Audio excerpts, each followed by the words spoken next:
जय माता दी दोस्तों, कैसे हैं आप सभी।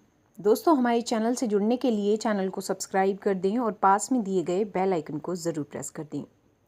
दोस्तों, पीरियड में गुरुवार का व्रत करना चाहिए या नहीं? क्या पीरियड के 5वें दिन पूजा कर सकते हैं? पीरियड के कितने दिन बाद पूजा करनी चाहिए? या पीरियड खत्म होने के कितने दिन बाद हम पूजा कर सकते हैं? इन सभी सवालों के जवाब आपको इस वीडियो में मिलेंगे।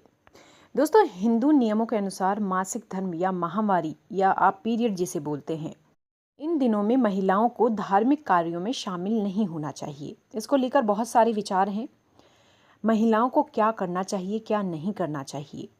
माहवारी के दिनों में महिलाओं को मंदिर जाने की इजाज़त तक नहीं होती। साथ ही पूजा पाठ के सामान या मूर्ति को हाथ लगाना भी अशुभ माना जाता है। जी हाँ, ये तो सही है कि मासिक धर्म के समय महिलाओं को पूजा पाठ करने से मना किया जाता है। पहले के ज़माने में तो नियम बहुत ही कड़े और कठिन थे। पुराने वक्त में पीरियड्स के समय महिलाएं ज़मीन पर चटाई बिछा कर सोती थीं, किसी कार्य में भाग नहीं लेती थीं। यहाँ तक कि रसोई घर में भी उन्हें जाने से मना किया जाता था। अच्छी बात यह है कि बदलते ज़माने के साथ लोगों की सोच भी बदली है और पहले की अपेक्षा धीरे ही सही समाज में इन चीज़ों को लेकर जागरूकता फैली है। महिलाएं अपने परिवार की उन्नति के लिए बहुत कुछ करती हैं, जैसे कि कड़े व्रत करना, उनके पालन करना। ये सब वो अपने घर परिवार के लिए करती हैं। जैसे 16 सोमवार का व्रत हो या फिर गुरुवार का व्रत हो, महिलाएं सुख और समृद्धि के लिए नियमों का पालन करते हुए व्रत का पालन करती हैं। अब सवाल ये आता है कि किसी भी व्रत के बीच में अगर महिला पीरियड से आ जाए तो ऐसे में क्या करना चाहिए।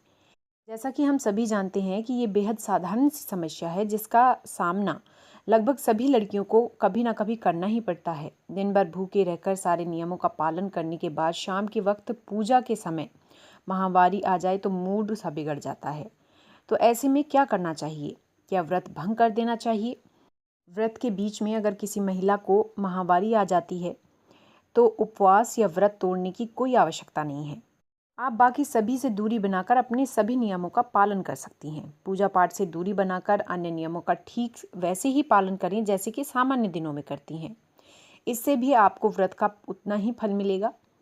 ये प्रकृति का चक्र है, इसमें इंसान का कोई हाथ ही नहीं है और ना ही उसमें कुछ गलत है। किसी भी कार्य या ईश्वर के प्रति आस्था इंसान के मन और विचारों से जुड़ा हुआ है। शरीर तो महज एक जरिया है, इसलिए पूरी मन और निष्ठा से महामारी के दिनों में भी आप अपनी परंपराओं को बरकरार रखकर सभी नियमों का पालन कर सकती हैं।